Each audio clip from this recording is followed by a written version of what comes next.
he's so unique, and like I don't want to come off like a Travis Hunter hater because he's like one of my favorite college football players I can remember. I think like watching him play, we've talked about this because of when you watch some of his highlights on YouTube, the tape, if you go like the Just the Tape YouTube channel and you watch it, like his brain looks like he's processing so much faster than everyone else that it looks like he knows the plays when he's on defense. And then the things he can do offense, it's like, it looks like when Peter Parker got his powers in Spider-Man and he was like, oh, I can just do a front flip in the end zone. I can just do a gainer. Like things like, he's just crazy athletic.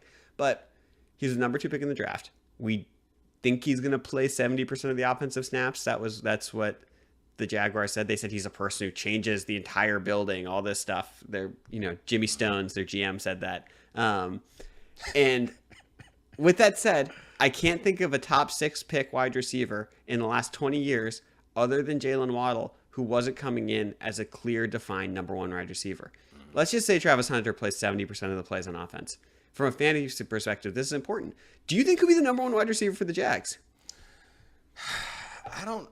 So when you expend as much capital as they did to get him as a player, that is someone who is going to be heavily featured in their offense. He's going to get his touches. He's going to get his targets. He's going to get his attempts.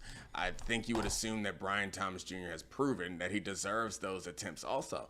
And so I guess if it weren't for the fact that Liam Cohen was coming from a situation in Tampa Bay where they felt like they kind of supported Godwin and Evans through that offense, I would feel a little less confident about it. So I don't know. I mean, I assume that it's not going to be a problem to support both those receivers. Like we've seen offenses produce 2,000-yard receivers in the league. Like it's not as rare. We've seen lots of offenses with, we can go to the Eagles who have a couple of good receivers. You can go to the Bucs that I just mentioned and the Dolphins that you talked about. Like it's not easy, but I think if there's a situation where I feel like they're actually going to take a run at it and they have the coach that's proven that he knows how to do it. Like it feels like that's where I want to lean on it, that it's going to work in this offense. Yeah. I'm like, I just couldn't be more fascinated. I sort of thought there's a chance he's going to have a season like a high-end number 2 season that we've seen like that. Like, you talk about like a maybe not to the like peak level of Chris Godwin, but some of the good number 2s, like a T. Higgins or Devontae Smith level numbers wise, get to like, 1,050 yards and 8 touchdowns and play 40% of the snaps on defense. His yardage prop this year is 650 yards. Does that feel right? That's the betting odds for him, the over-under on it. That feels right. I mean, I think I approached this question just imagining it from 2 ex-receivers and not even taking into account the reason why they traded all that stuff for him is because he can play both sides of the ball. I think it's really unlikely that he has an incredible, like, true number 1 receiver type season statistically on the offensive side of the ball, considering that they want him to play defense. He can be impactful without having big numbers. So while I think it's possible, I guess that's me imagining a fully dedicated Travis Hunter to one side of the ball, and that's not what they plan on doing. But I mean, the offense, if they run a very similar offense to what they did in Tampa Bay, like it's a creative offense. It's a lot of motion, surprisingly little play action, despite the fact that they're under center a lot. Which, like the play action, I think the thing about play action route running is it requires a lot less thinking, I would say, for the receivers. Yeah.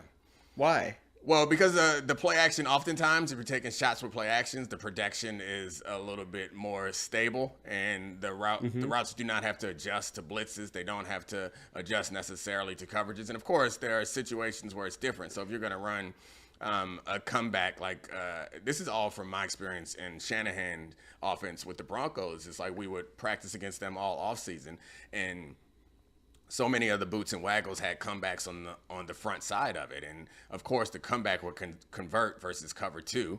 But there wasn't much blitz adjustment because the quarterback's getting out of the pocket.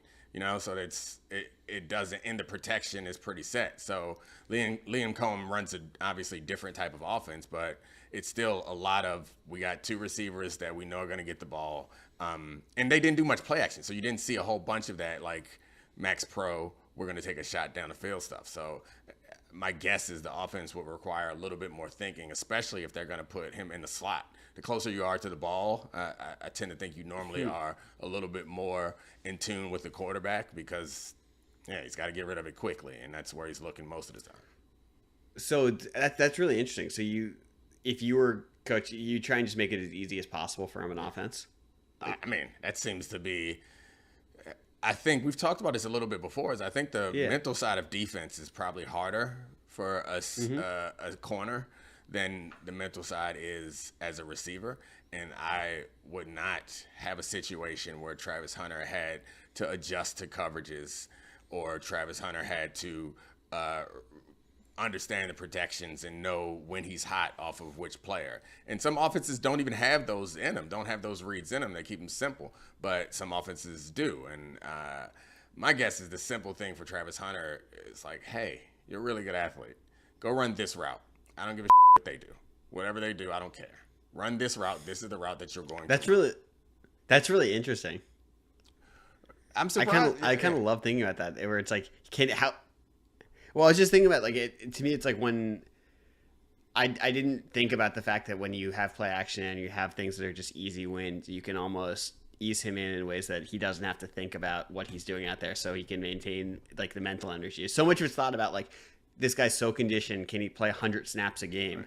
And I didn't think about the purely mental wherewithal of making it easy for him on offense to get the ball in his hands and make plays. The mental conditioning matters also. And so, like, I know we've talked about it on our show a couple of times, but I think it's important to reiterate that on defense at corner, it's simple to know, like, the 5 to 8 coverages that you might have and the 3 to 4 that you might bring into the game.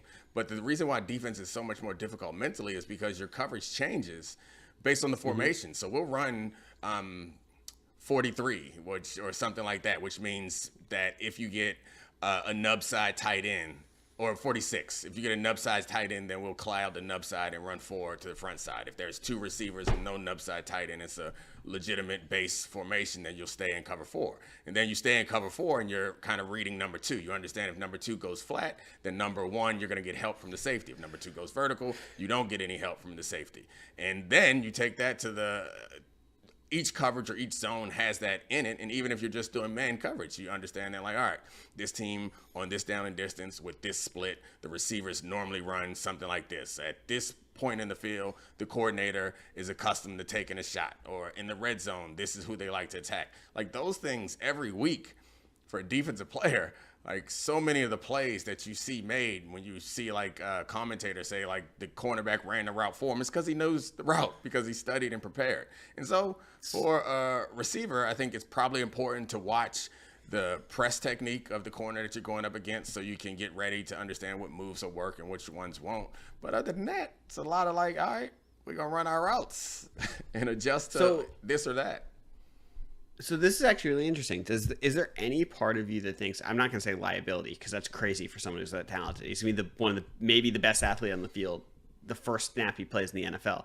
But is there going to be, over the course of the season, when teams accumulate tape on Travis Hunter and if his playbook is limited on either side of the ball, do you think teams are going to be able to pick on that? Use that against him, being like, okay, he's in the field in this situation. They only run these 3 routes with him. Or he's on defense, like, they're only using him as a man corner in these situations. Like, let's get our guy in a situation where he can win against this smaller player. Yeah, I mean, I think most people would say that, all right, if zone coverage, if you're on the defensive side of the ball, if you're Jaguars defense, if zone coverage requires so much more thinking and reacting, maybe we put them in man more often. I would say man requires some more mental preparation also, but I think less than the zone, but it also wears you out. Man coverage is much more tiring than playing zone coverage. So if you're trying to simplify things for Travis Hunter on offense, I think that makes it harder. But to your point about picking on him, like, yeah, I think it's a possibility. You understand that. I think the way that I would do it if I was Liam Cohen is I would have his routes be complements from the previous week's routes. So, like, if we go into this game all week long, and the previous game, we're running play action with deep overs or play action with whips with him, play action with comebacks with him, I would do that. Then the following week, it would be play action with stutter goes to answer the comebacks, or play actions with, like, a bend on the drag, or also continue to run those routes with them, but use them as a clear out, or and then throw it to someone else. Like, I think that's the way that you would have to think about it. If you're going to limit his route tree to the point where it makes it easier for him, you have to understand when he is going to be the target or when he's going to be the decoy. Or also, like, you learn really early in the games how teams are planning on playing you.